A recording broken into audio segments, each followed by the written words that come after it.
Sezonul eclipselor este întotdeauna o perioadă imprevizibilă, o perioadă de salturi cuantice și schimbări neașteptate de destin. De 2 ori pe an, eclipsele ne reamintesc cât de mici suntem în marea schemă a lucrurilor și cât de misterios funcționează inteligența divină. Încă din cele mai vechi timpuri, eclipsele au fost cunoscute ca fiind o perioadă intensă, fiind adesea legate de evenimente istorice marcante și de puncte de cotitură în viață, atât cea individuală, cât mai ales cea globală. Din acest motiv, multe tradiții și culturi recomandă să rămânem în casă în această perioadă și să evităm să privim o eclipsă. Eclipsa solară, în special, are o reputație negativă, deoarece sursa vieții pe Pământ, Soarele, este temporar acoperită.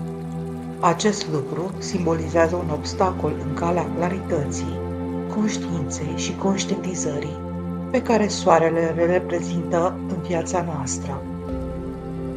În timpul unei eclipse de Soare, Soarele este parțial sau total acoperit de Lună, care, din perspectiva noastră, pare să aibă aceeași dimensiune datorită alinierii precise a luminarilor și a Pământului.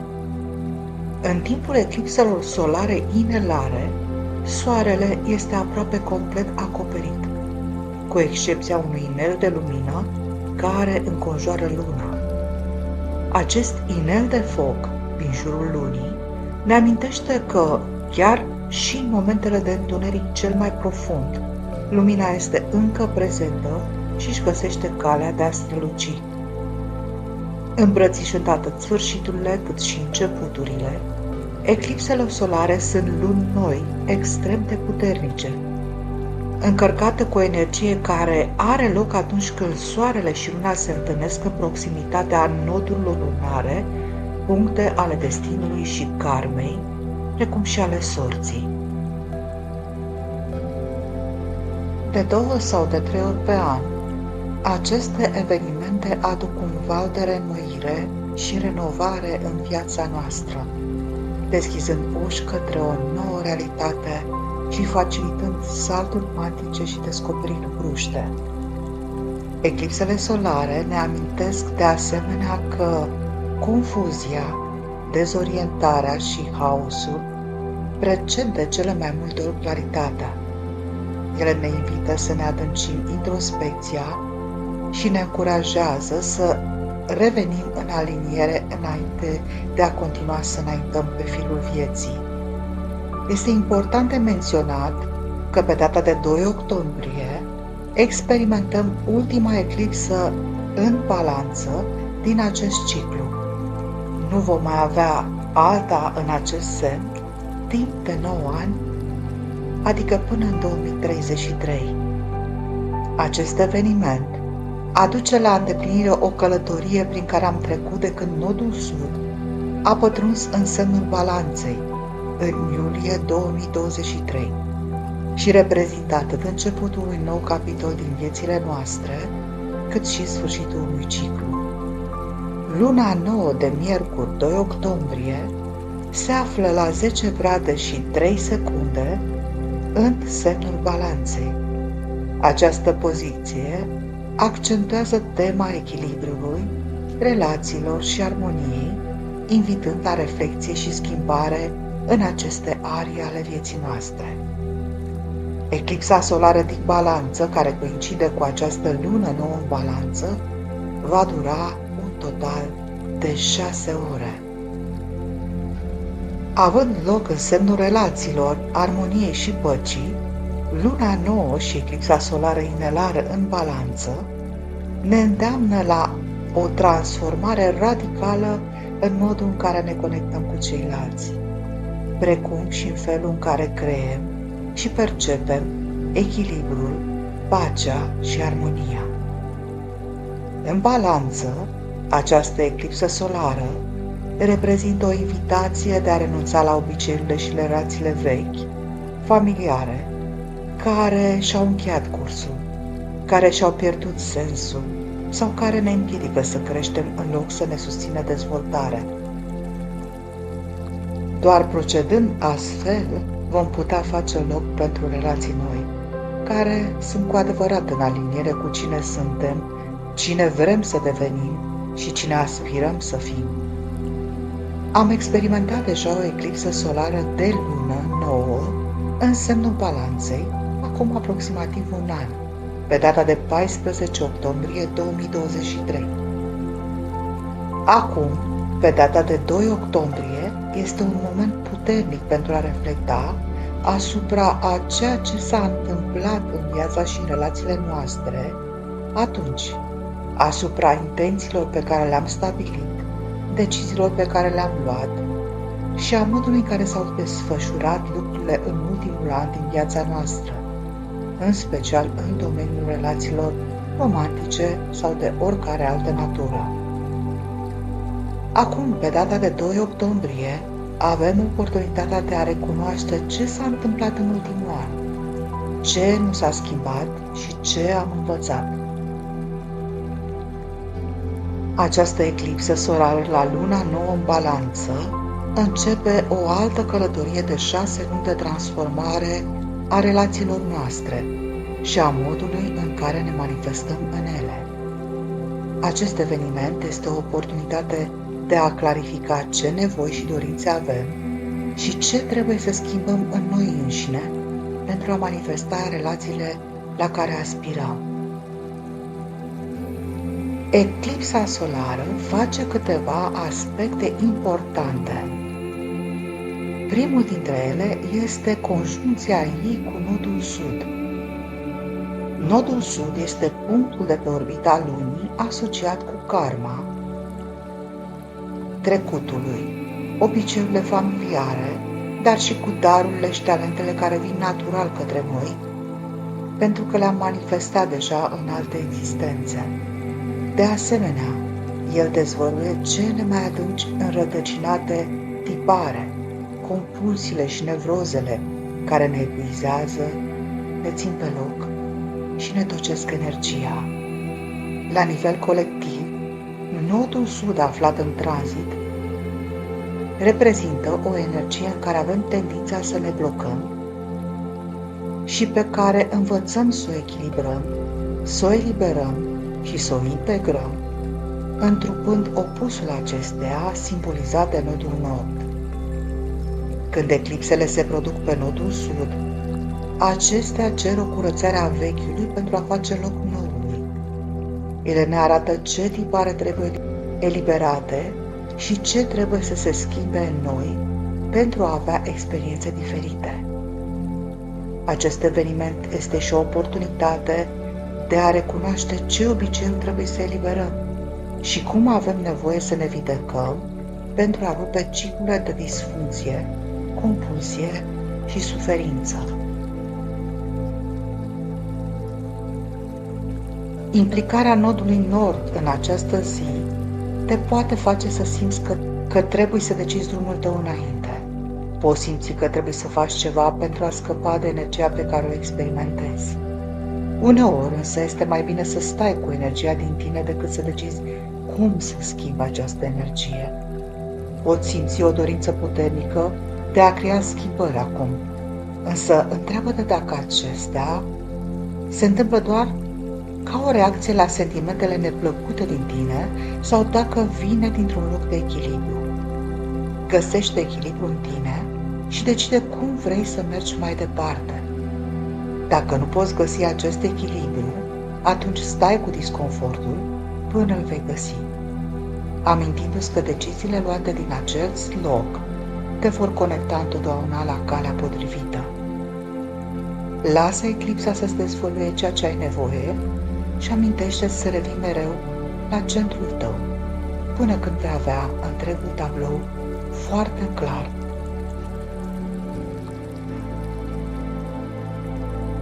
Soarele și luna, aflate în Balanță, sunt strâns în conjuncție cu luna neagră, Lilith, punctul de pe orbita lunii, cel mai îndepărtat de Pământ, cunoscut și ca apogeu lunar.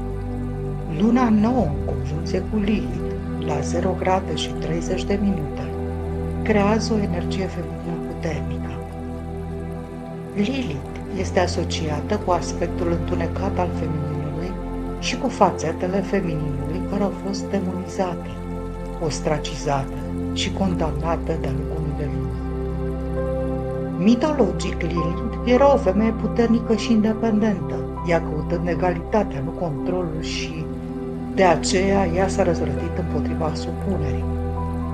Religia și dominația patriarhală terestră a conceptelor teologice și teosofice au etichetat-o drept demon, însă, în realitate, ea este o preoteasă și un corespondent al lui Chiron. În astrologia creștină, Lilith este Maria Magdalena. Semnificația ei în cadrul lunii noi din această zi a lui octombrie se referă la rănile feminine și vindecarea acestora, la energia feminină primară și instinctuală, marginalizarea și partea de umbră sau personalitatea subconștientă și dorințele mai întunecate pe care le ținem adesea ascunse pentru a evita criticile și respingerea. Lilith guvernează fructul interzis, seducția, kundalini, sexul tantric, prostituția, pornografia, coloniile de nudiști, neascultarea, nonconformismul, persecuția, lipsa de putere, hărțuirea, alienarea, exilul, menstruația, problemele de gen și drepturile LGBT+, avortul, cealaltă femeie, triunghiurile amoroase, umbrele, liliecii, furia suprimată, puterea neexploatată și acceptarea durerii, sacrificiului și suferinței. Ignorarea lui Lilith poate fi extrem de nesănătoasă și distructivă. Această eclipsă solară aduce oportunitatea de a o recunoaște și de a accesa eliberarea, vindecarea și creșterea spirituală pe care sufletul nostru o cere. Explorarea și eliberarea energiei lui Lilith necesită adesea perioade de izolare. Lilith se leagă de expresia autentică și eliberată a sexualității feminine, precum și de conexiunea cu natura noastră animalică, cu instinctul și corporalitatea, lucru pe care am fost învățați să le ascundem, să le suprimăm, să nu avem încredere în ele și să ne fie rușine de ele. Lilith se corelează de asemenea cu teme de împuternicire personală și suveranitate, rebeliune împotriva suprimării externe și călătoria spre interior, acolo unde se află templul sufletului nostru și unde umbrele sunt iluminate de înțelepciunea eonică a divinității din noi, care ne arată exact ce înseamnă viața în corp și nevoile lui.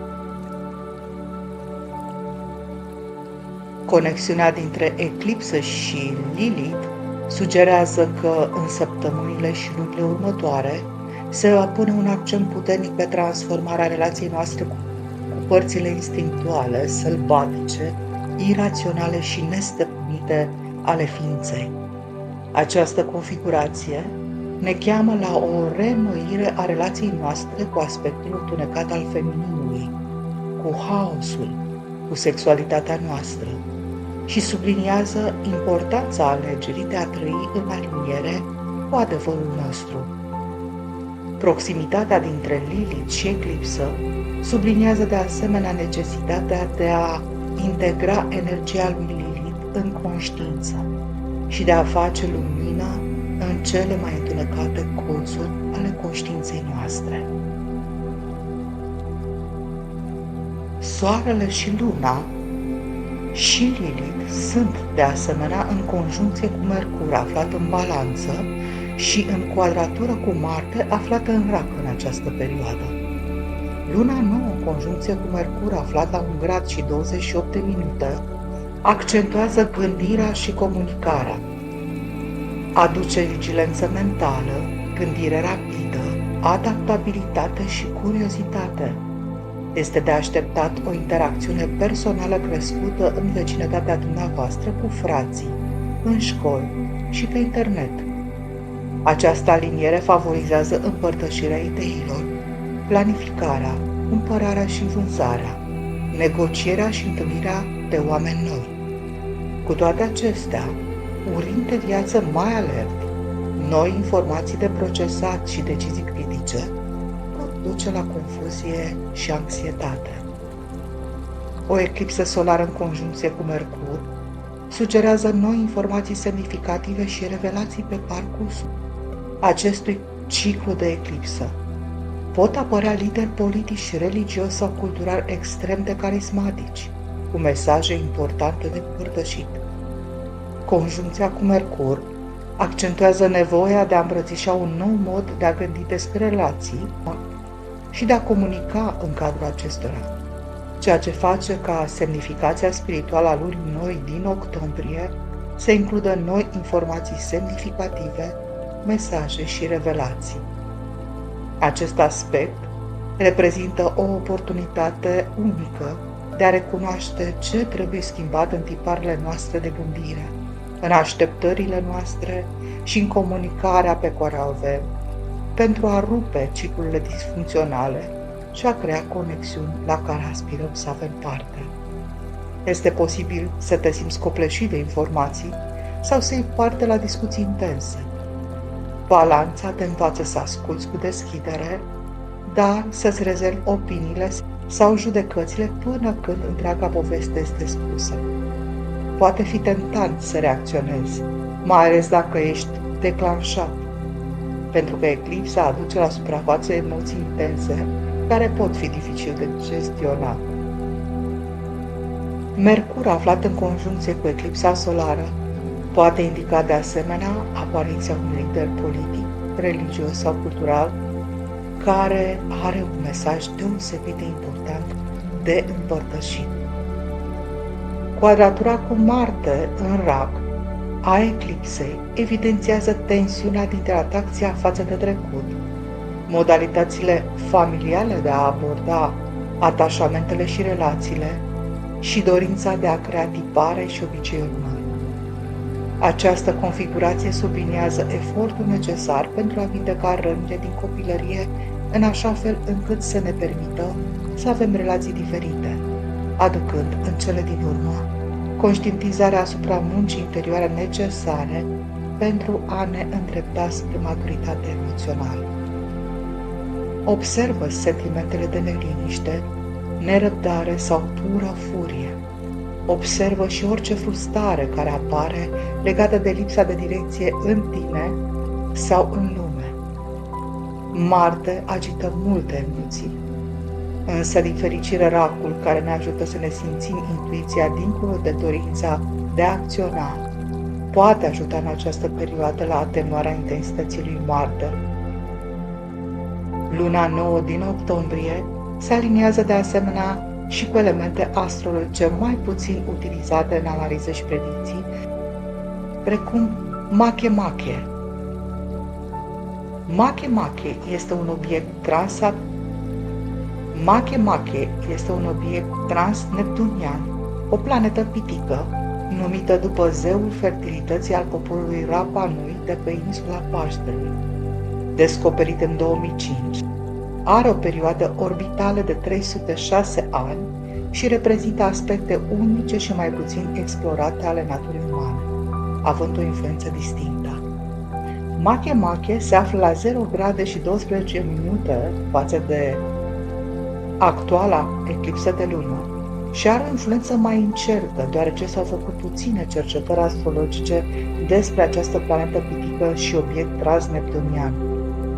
Astrologic vorbind, Makemake pare a fi asociat cu megalomania, abuzul de putere asupra maselor, ideologiile extreme, iraționalitatea, evenimente destructive la scară largă, înstrăinarea socială, spiritualitatea, disocierea socială, diferențe individuale și cercetarea științifică asupra hipnozei și halucinogenelor.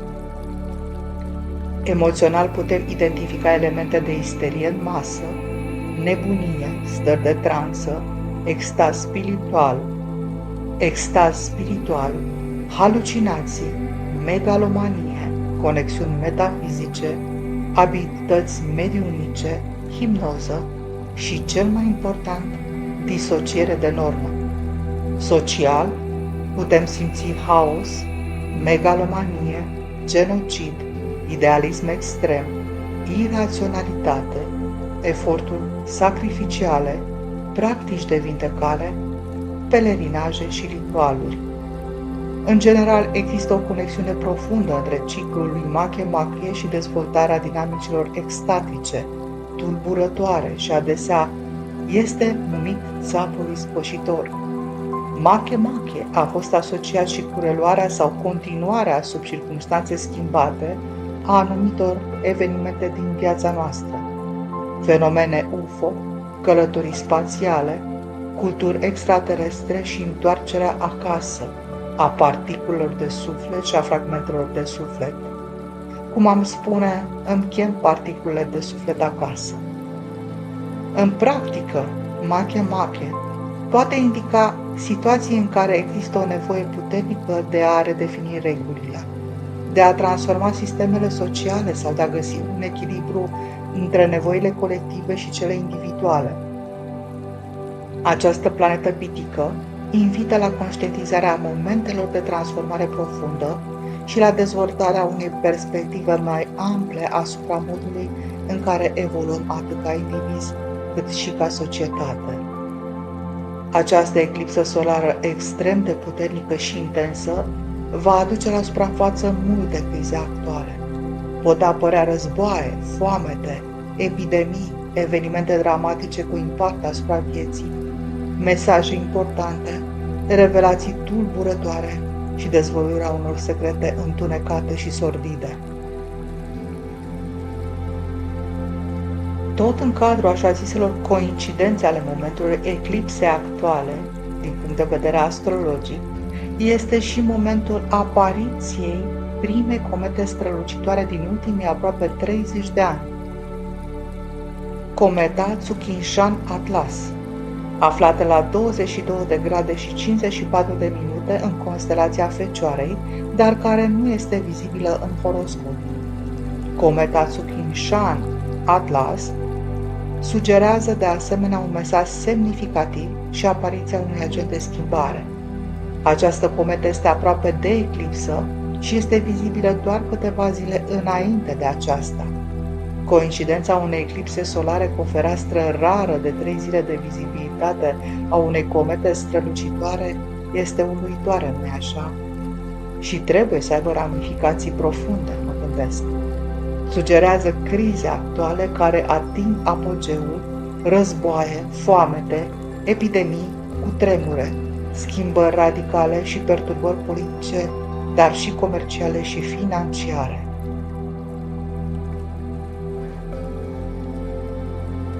Luna neagră, Lilith și Make-Make, în conjuncție strânsă, pot influența mesajele legate de astrologia lunii noi din luna octombrie. Lilith aduce mesaje despre egalitate, probleme de gen, răni feminine și vindecare, marginalizare, persecuție, exil, avort, viol, sclavie sexuală și relații triunghiulare. De asemenea, ar putea expune mai multe scandaluri de abuz sexual și utilizarea violului ca armă de război și tortură.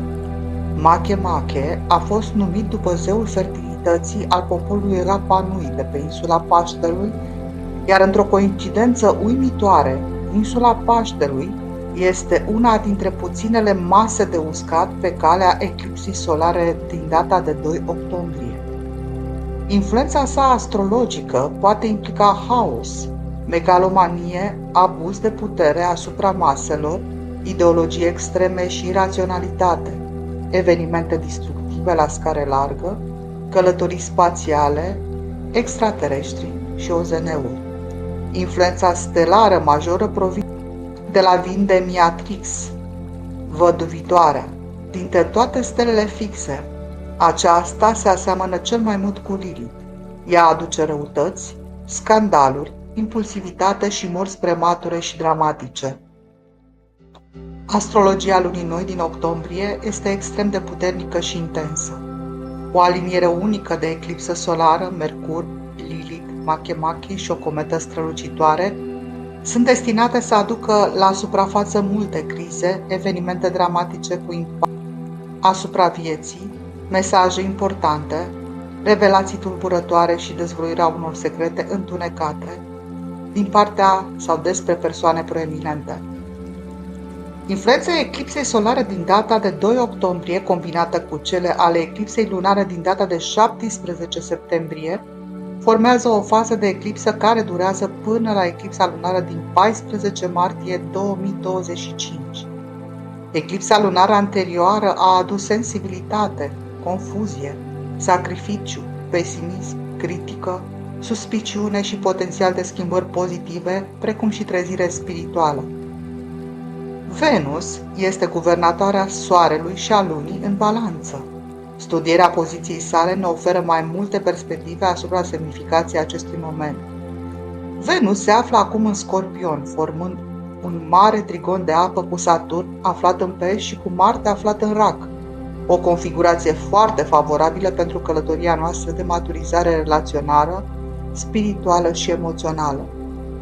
În ciuda faptului că Venus se află în semnul său de exil tradițional, ceea ce intensifică complexitatea și intensitatea aspectelor relaționare cu care ne confruntăm în acest moment, marele trigon de apă susține abilitatea noastră de a integra ceea ce conștientizăm și de a începe să stabilim noi tipare.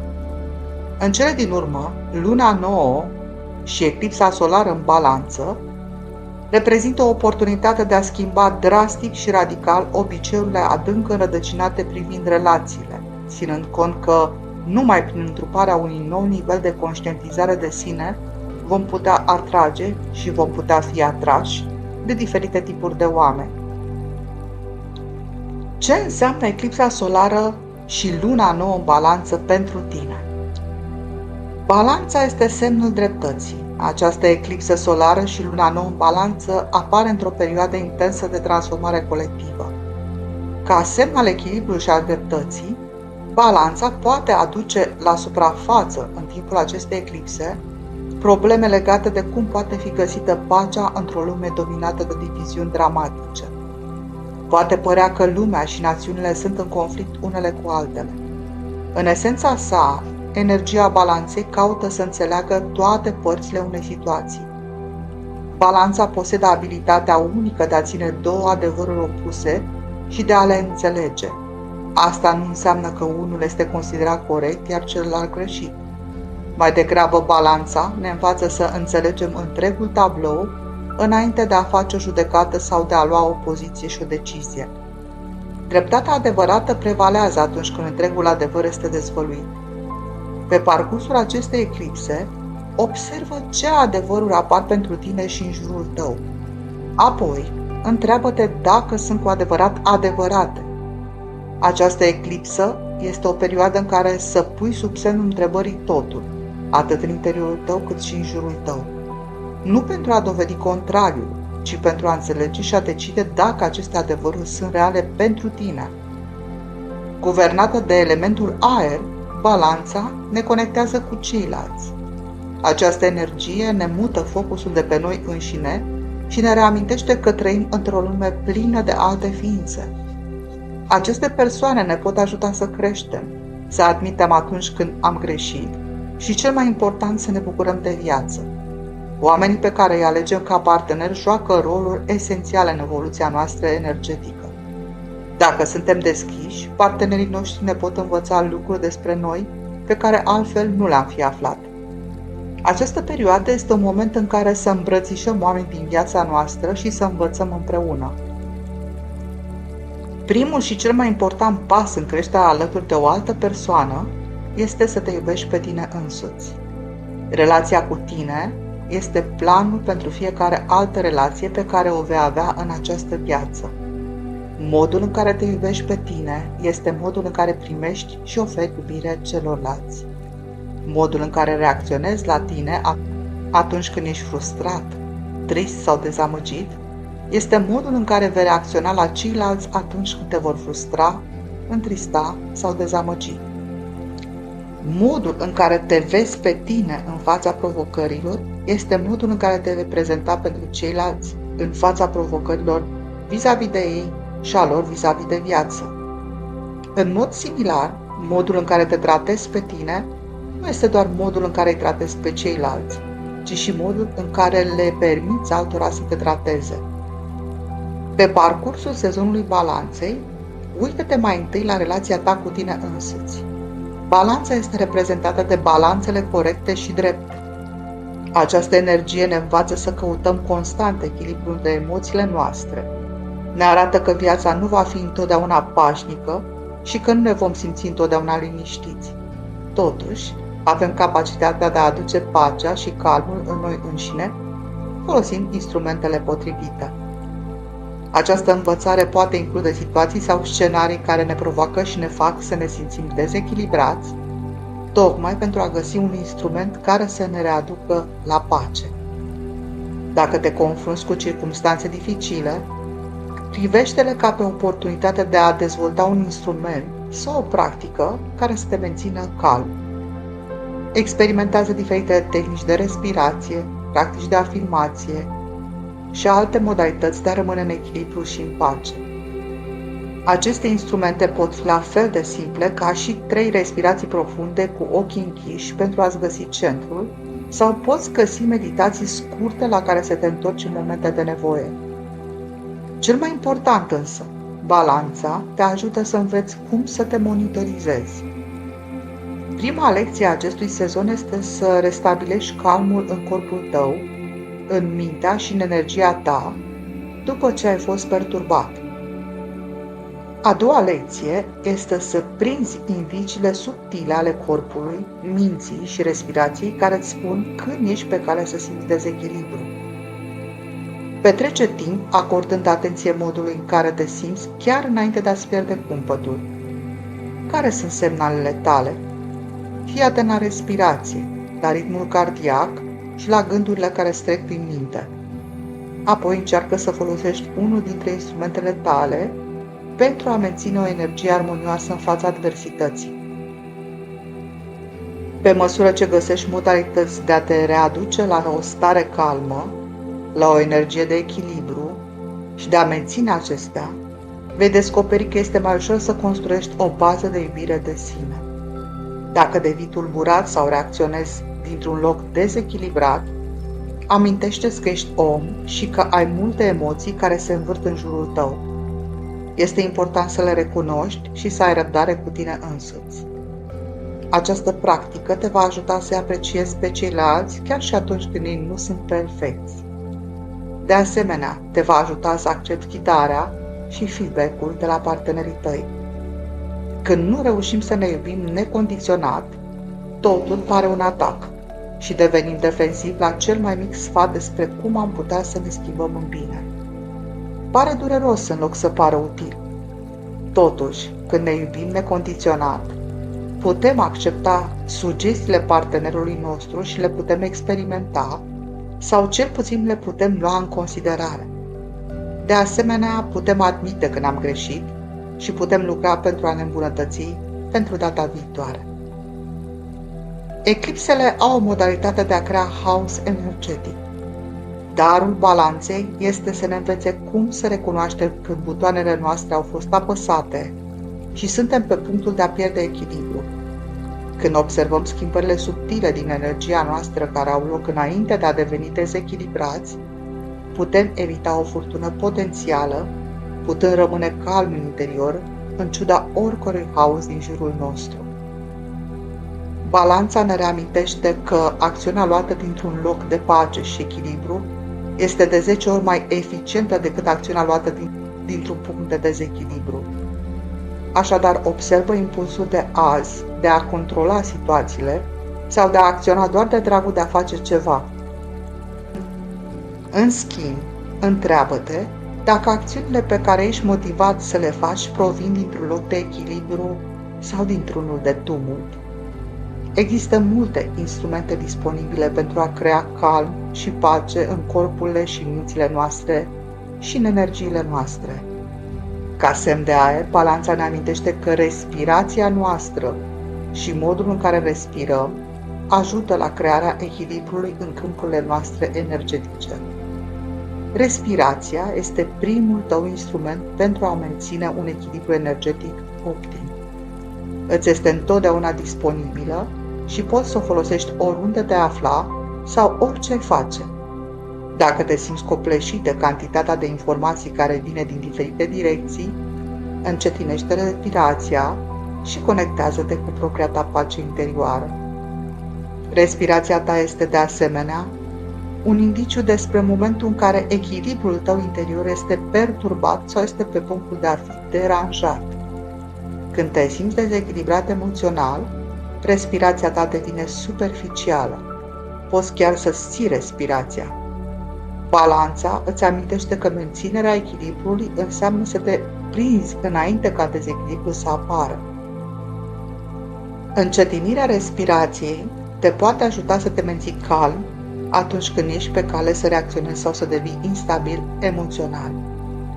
În timpul unei eclipse, practică instrumentele precum respirația, meditația și conștientizarea prezentului pentru a-ți calma sistemul nervos. Lucrează cu respirația ta, experimentând diferite tipuri de respirație, pentru a găsi cea care îți stabilește și îți restaurează armonia. Când acționezi din cel mai mare calm de sine al tău, știi ce să faci și când să faci.